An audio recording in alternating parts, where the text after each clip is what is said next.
எந்த நாட்டிலும் இந்தியாவின் எந்த மாநிலத்திலும் இல்லாத கல் தடை தமிழ்நாட்டில் மட்டும் ஏன்? விவசாயிகளின் சந்தேகங்கள் இணையத்தில் வைரலாகி வருகின்றன. தமிழ்நாட்டில் கள் இறக்க அனுமதி கொடுத்தால் பனை மரங்களின் எண்ணிக்கை அதிகமாகிவிடும்.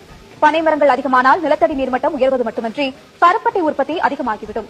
கருப்பட்டி அதிகளவில் உற்பத்தியானால் வெள்ளை சர்க்கரை தேவை குறைந்துவிடும். வெள்ளை சர்க்கரையின் தேவை குறைந்துவிட்டால் மக்களுக்கு சுகர் குறைந்துவிடும். மக்களுக்கு சுகர் குறைந்துவிட்டால் மருத்துவமனைக்கு செல்வது குறைந்துவிடும். மருத்துவமனைக்கு மக்கள் செல்வது குறைந்துவிட்டால் கார்ப்பரேட்டுகள் தயாரிக்கும் மருந்துகள் தேவை குறைந்துவிடும். மருந்துகள் தேவை குறைந்துவிட்டால் மக்கள் நோய்களிலிருந்து விடுபட்டு மகிழ்ச்சியாகி விடுவார்கள். மக்கள் மகிழ்ச்சியானால் மருத்துவமனை தேவைகள் குறைந்துவிடும். மதுவை மறந்து விடுவார்கள்.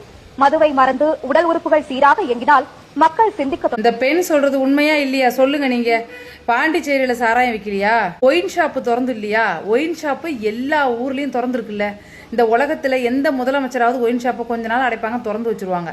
ஒயின் ஷாப் இல்லையா? பனைமரத்தை ஏன் வெட்டுறாங்கன்னு உங்களுக்கு தெரியுதா? இப்போ பனைமரத்தை வெட்டுனா சுழற்சி இவ்வளோ விஷயம் பாதிக்கப்படும். கடைசியில மருத்துவத்தையே தட்டி அடிக்கும். சுகர் பேஷண்ட்லாம் அட்டையே ஒரு மாசத்துக்கு மாத்திரை வாங்குறாங்களா, அதெல்லாம் காலி. வெள்ளை சக்கரைக்கெல்லாம் அவ்வளவுதான், அடிச்சு நவுத்திரும் வெள்ளை சக்கரையை. இதெல்லாம் தான் சுழற்சி, இதெல்லாம் தான் ரீசன். ஆனா நம்ம என்ன செய்யறோம்? பனைமரத்தை பட்டாசு வச்சு வெடிக்கிறாங்க, என்னென்ன குண்டு போட்டு வெடிக்கிறாங்க, என்னென்னமோ பனைமரத்தை காலி பண்றாங்க. ஒருத்தராவது குரல் கொடுக்குறீங்களா? வாங்க நம்ம எல்லாம் கை கோப்போம், நான் வரேன், நீங்களும் வாங்க. சட்டத்துல இடம் இருக்கா? சட்டத்துல இடம் இருக்கா?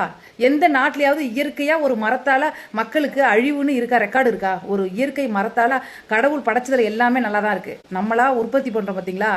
அதை அழகா கொடுக்குற இயற்கை பொருளை நம்ம மாத்தி அமைக்கிறோம் பாத்தீங்களா? அப்பதான் மக்களுக்கு தேவையில்லாத சைடு எஃபெக்ட், நோய் வரது எல்லாம் இருக்கே தவிர, பனைமரத்துல எவ்வளவு நன்மை, மரத்தால நன்மை, மட்டையால நன்மை, அந்த ஓலையால நன்மை, நுங்கால நன்மை எவ்வளவு நன்மை இருக்கு. அதை எதுக்கு வெட்டணும்? அதை எதுக்கு காலி பண்ணணும் சொல்லுங்க. நீங்க இவ்வளோ பனைமரத்தை வெட்டி சரிச்சுக்கிட்டு இருக்காங்க, நீங்க எல்லாம் பார்த்துக்கிட்டு தானே இருக்கீங்க. ஏன் யாருமே குரல் கொடுக்க மாட்டீங்க? ஒரு பனைமரத்தை வெட்டி சீவி எடுத்தா தண்ணியில மீன் பிடிக்க தொழிலாளர்களுக்கு படகு செய்யறாங்க. எவ்வளவு விஷயம் நன்மைகள் இருக்கு. ஏன் இப்படி பனைமரத்தை வெட்டணும்? எந்த சட்டத்துல அந்த அதிகாரம் இருக்கு? எந்த ஊர்லயாவது பனைமரத்தை வெட்டணும்னு இருக்கா? நம்ம நாட்டுல தாங்க அதிசயமா பனைமரம் இருக்கு, தமிழ்நாட்டுல பர்டிகுலரா. அதை ஏங்க அழிக்கிறீங்க?